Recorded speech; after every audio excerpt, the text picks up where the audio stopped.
PSC റാങ്കറിലേക്ക് എല്ലാവർക്കും സ്വാഗതം. PSC ഇന്നിപ്പോൾ മെസ്സേജ് വന്നിരിക്കുന്നത് സർട്ടിഫിക്കറ്റ് അപ്ലോഡ് ചെയ്യാൻ പറഞ്ഞിട്ടുള്ള കേരള ബാങ്ക് OAD ആണ്. അപ്പോൾ ഇതിൻ്റെ വിശദാംശങ്ങളിലേക്ക് കടക്കുന്നതിന് മുമ്പായിട്ട് നിങ്ങൾ ഈ ചാനൽ ഇതുവരെ സബ്സ്ക്രൈബ് ചെയ്യാത്തവരാണെങ്കിൽ ദയവ് ഇത് സബ്സ്ക്രൈബ് ചെയ്യുകയും ലൈക്ക് ചെയ്യുകയും ഷെയർ ചെയ്യുകയും കമൻറ്റ് ചെയ്യുകയൊക്കെ ചെയ്യാം. ഓക്കെ, അപ്പോൾ PSC ആദ്യമായിട്ടാണ് ഇങ്ങനെ കേരള ബാങ്ക് ഓഫീസ് അറ്റൻഡൻറ്റ് പോസ്റ്റിലേക്ക് നോട്ടിഫിക്കേഷനും അതുപോലെ പരീക്ഷയൊക്കെ നടത്തുന്നത്. അപ്പോൾ ഇതിൻ്റെ കാറ്റഗറി നമ്പർ 065/2024 അപ്പോൾ ഈ നോട്ടിഫിക്കേഷൻ്റെ സമയത്ത് 125 വേക്കൻസിയാണ് PSC പറഞ്ഞിട്ടുള്ളത്. ഇതിൻ്റെ ശമ്പള സ്കെയിൽ എന്ന് പറയുന്നത് 16,500 മുതൽ 44,050 രൂപ വരെയാണ്. പ്രായപരിധി എന്ന് പറയുന്നത് 18 വയസ്സിനും 40 വയസ്സിനും ഇടയിലാണ്.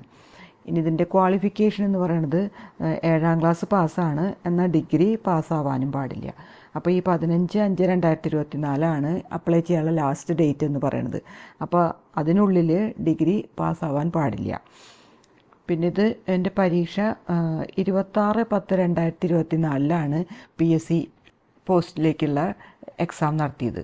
അപ്പോൾ ഇതിൻ്റെ ക്വസ്റ്റ്യൻ പേപ്പറിനെ കുറിച്ചൊക്കെ പറയുകയാണെങ്കിൽ വളരെ ലളിതമായിട്ടുള്ള ചോദ്യങ്ങളൊക്കെ ആയിരുന്നു. അതിൻ്റെ ഉത്തരസൂചികകളാണെങ്കിൽ എളുപ്പമൊക്കെ തന്നെയായിരുന്നു. അപ്പോൾ ആകെ അതിൻ്റെ ഫൈനൽ ആൻസർ കീ വന്നപ്പോൾ 2 ചോദ്യങ്ങളാണ് ആകെ ക്യാൻസൽ ചെയ്തേക്കുന്നത്. അപ്പോൾ അങ്ങനെ 98 മാർക്കിലാണ് ഇതിൻ്റെ മൂല്യനിർണ്ണയം നടത്തിയിട്ടുള്ളത്. ഇനി ഈ പരീക്ഷയ്ക്ക് 1,91,712 പേരാണ് കൺഫേം ചെയ്തിട്ടുള്ളത്. പിന്നെ ഇതിൻ്റെ കട്ട് ഓഫ് മാർക്ക് എന്ന് പറയുന്നത് നമ്മൾ ആ പരീക്ഷ കഴിഞ്ഞപ്പോൾ ഒരു അനാലിസിസ് നടത്തിയിരുന്നു.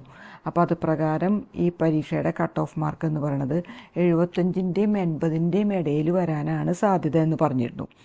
അപ്പോൾ നിങ്ങൾ ഈ കേരള ബാങ്ക് ഓഫീസ് അറ്റൻഡൻറ്റ് പരീക്ഷ എഴുതിയിട്ടുള്ളൊരു ഉദ്യോഗാർത്ഥിയാണെങ്കിൽ നിങ്ങൾക്ക് പ്രൊഫൈൽ മെസ്സേജ് വന്നിട്ടുണ്ടെങ്കിൽ അത് അധികം താമസിയാതെ തന്നെ, കാരണം എന്താ വെച്ച് കഴിഞ്ഞാൽ കുറച്ച് അധികം ദിവസമൊന്നും ഇതിന് സമയപരിധി ഉണ്ടാവില്ല. അപ്പോൾ അതിനുള്ളിൽ തന്നെ നിങ്ങൾ ഈ സർട്ടിഫിക്കറ്റുകൾ കൃത്യമായും ക്ലിയറായും അപ്ലോഡ് ചെയ്ത് കൊടുക്കണം. പിന്നെ ഡിക്ലറേഷൻ ഫോം ഡിഗ്രി പാസ്സാവണ്ടെന്നുള്ളത് കാരണം മിക്കവാറും ഡിക്ലറേഷൻ ഫോമും അപ്ലോഡ് ചെയ്യാനുണ്ടാകും.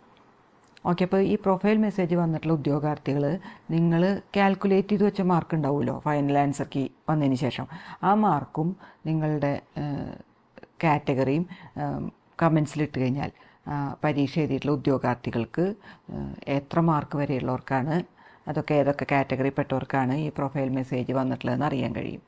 അപ്പോൾ അതുകൊണ്ട് നിങ്ങൾ ദയവ് ഇത് നിങ്ങളുടെ കാൽക്കുലേറ്റ് ചെയ്ത മാർക്കും കാറ്റഗറിയും കമൻസിലിടുക. ഓക്കെ, അപ്പോൾ ഈ ചാനൽ ഇതുവരെ സബ്സ്ക്രൈബ് ചെയ്യാത്തവരാണെങ്കിൽ ദയവ് ഇത് സബ്സ്ക്രൈബ് ചെയ്യുകയും ലൈക്ക് ചെയ്യുകയും ഷെയർ ചെയ്യുകയും കമൻറ്റ് ചെയ്യുകയൊക്കെ ചെയ്യുക. Okay, thank you.